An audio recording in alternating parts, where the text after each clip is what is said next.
tout le monde, j'espère que vous allez bien. Donc, bienvenue dans une nouvelle vidéo. Aujourd'hui, on se retrouve pour une nouvelle story time que ça faisait longtemps que je voulais vous faire, mais ça a juste jamais à donner. Puis j'avais envie de vous partager mon histoire parce que peut-être que vous avez déjà vécu ça. Du moins, je vous le souhaite pas en fait. Ça fait qu'aujourd'hui, je vais vous raconter ça a été quoi ma pire expérience de tatouage avec le pire tatoueur ever. Si ça te tente d'écouter la vidéo, ben reste à l'écoute parce que c'est parti.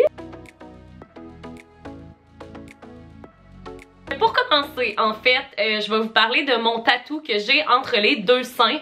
Donc, de celui-ci, que j'adore, pour être bien franche avec vous. Ce tatou-là, c'est un de mes tatous préférés. Et à l'époque, quand je me le suis fait faire, j'avais 20 ans.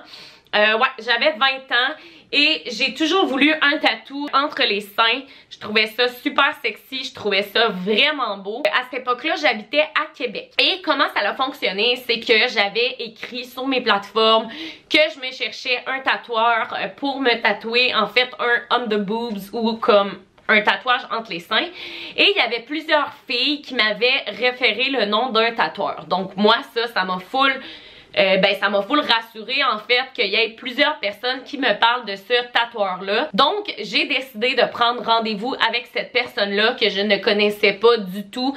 J'avais aucune idée c'était qui. Je suis allée voir sur sa page Instagram, puis j'adorais son travail. Donc, je me suis dit, pourquoi pas prendre rendez-vous avec cette personne-là. Je le contacte sur Instagram en lui disant que je veux me faire un tatou. Je lui explique un peu ce que je veux. Ben, il me dit, écoute, tu peux venir chez moi la semaine prochaine. Mon salon de tatouage est chez moi. Puis c'est ça. Donc moi, je suis un petit peu... Déjà, à la base, j'étais un petit peu réticente de me rendre chez une personne que je connais pas. Mais j'ai essayé de me dire, regarde, il y a plusieurs filles qui sont allées se faire tatouer chez lui. Il n'y a pas eu de problème. Du moins, les filles m'avaient pas parlé de s'il y avait eu des problèmes.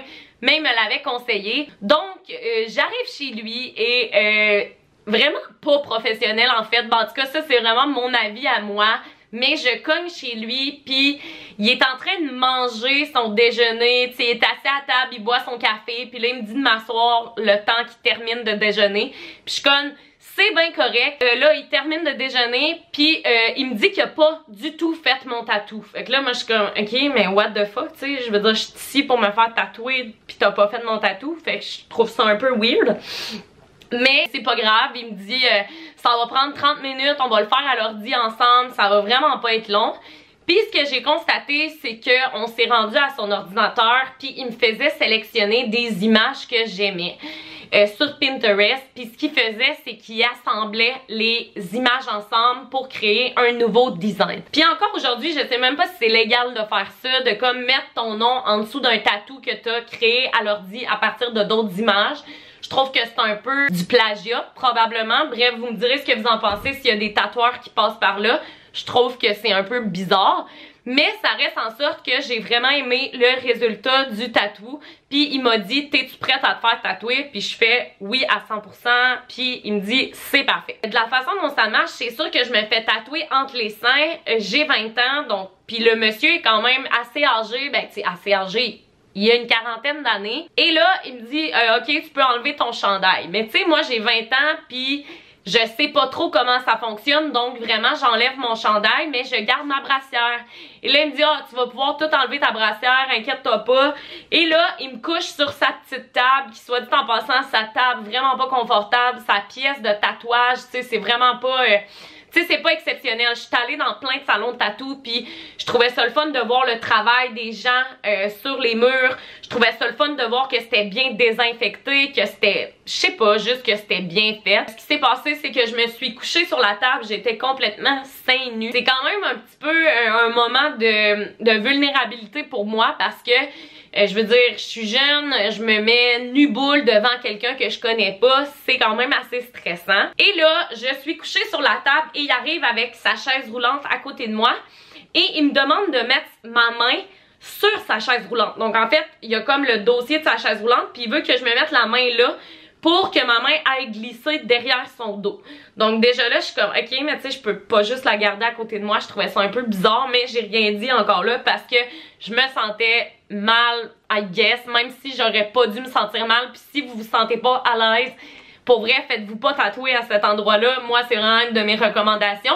Même si mon tatou a turn out well, je ferai plus jamais cette erreur-là. Et là, il se met vraiment à me taponner les seins. Tu sais, mettons, là, il me met de la crème comme... de la crème engourdissante un peu pour pas que ça fasse trop mal. Puis là, tu sais, vraiment, il me pogne le sein, là, puis il me le ramène ici pour me mettre la crème.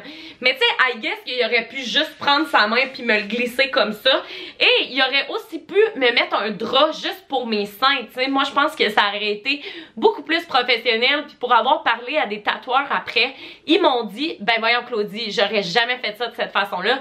Quand on tatoue des parties plus intime si on veut, ben on propose à la personne de se cacher, c'est vraiment à sa discrétion.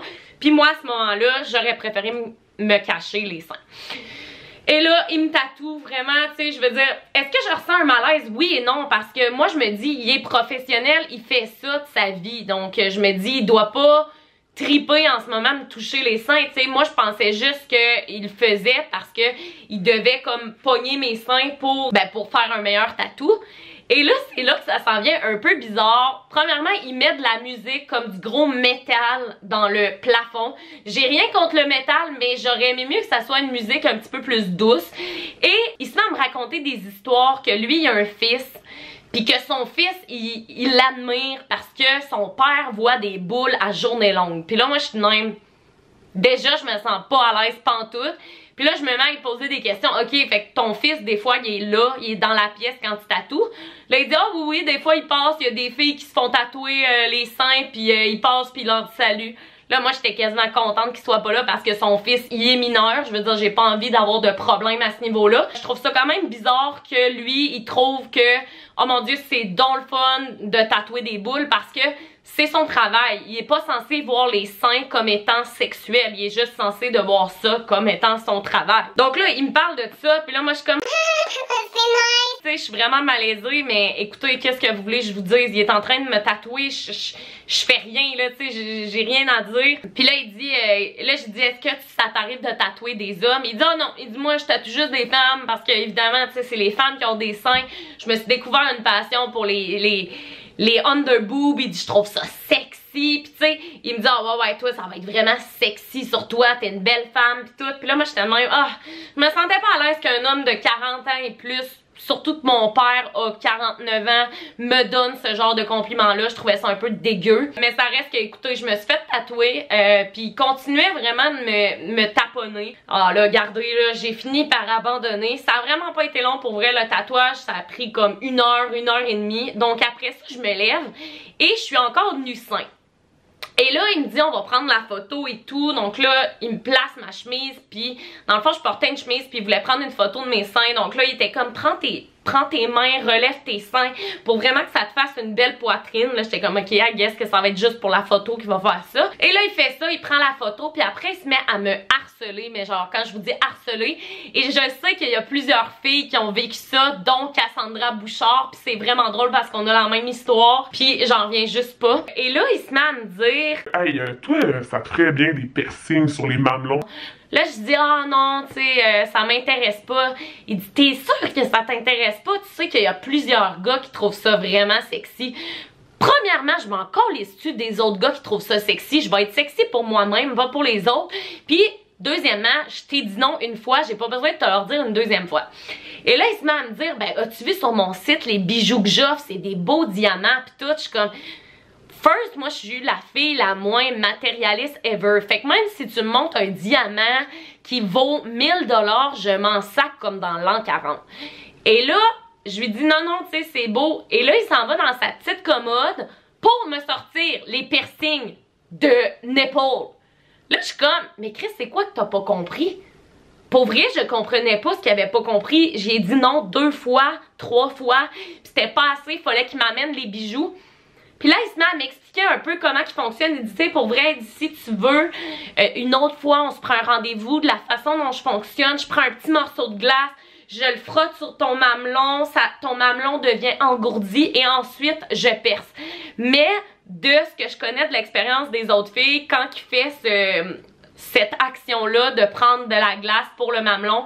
Lui, paraîtrait-il que ça l'excite puis qu'il en fait beaucoup trop. Mais encore là, ça c'est pas mon histoire. Moi, je vous compte vraiment la mienne. Ça m'est pas arrivé. Heureusement, après, je pense 6 fois à dire non, il a fini par comprendre puis il a rangé ses diamants. Puis il m'a vraiment dit... pour vrai, hésite pas si tu veux te faire percer les mamelons, je vais être là, je cherche pas cher. Il me disait des prix là, je sais plus comment il me disait, mais mettons il me disait 2 pour 40, je t'en perce un là, je t'en perce un là, ça va être débile.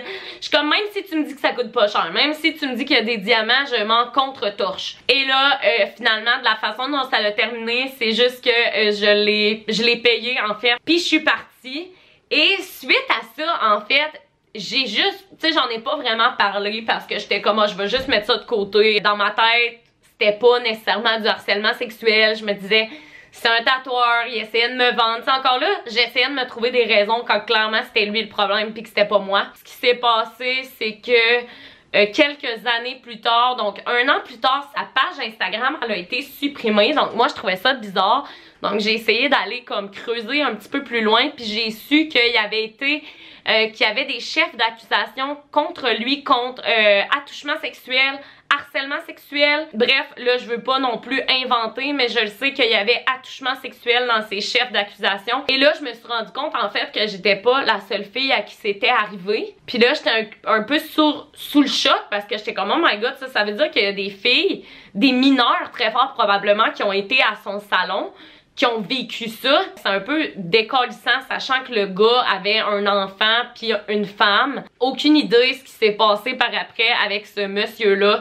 J'en ai plus jamais entendu parler, je veux plus en entendre parler. Je sais que pendant la vague de dénonciation, il s'est fait dénoncer à plusieurs reprises. Bref, je ne nommerai pas son nom pour pas m'apporter dans la merde, même si je devrais. J'avais juste envie de vous raconter cette histoire-là parce que si ça vous arrive d'aller à un salon de tatoueur puis que le tatoueur en question vous respecte pas ou veut pas respecter votre intimité, moi je vous dis tout de suite de partir en courant ou tout simplement de lui dire, de lui demander de vous mettre des caches mamelons ou des caches vagins si vous faites tatouer à ce niveau-là, parce que je pense que c'est un gros manque de professionnalisme. Puis je pense que je sais qu'il y a plusieurs tatoueurs qui ont été aussi dénoncés durant la vague de dénonciation, puis des affaires comme ça passe pas. Je pense que quand c'est ton métier, tu devrais être professionnel, puis au contraire, tu devrais pas assumer que des seins c'est comme sexuel, parce qu'au contraire, c'est juste ton plan de travail si on veut. Si jamais ça vous est arrivé puis que vous avez envie de partager avec moi votre histoire, je vais vous lire dans les commentaires. Puis ben c'est ça, c'est pas plus long que ça, c'est une petite story time, short and sweet. N'acceptez jamais ce genre de comportement,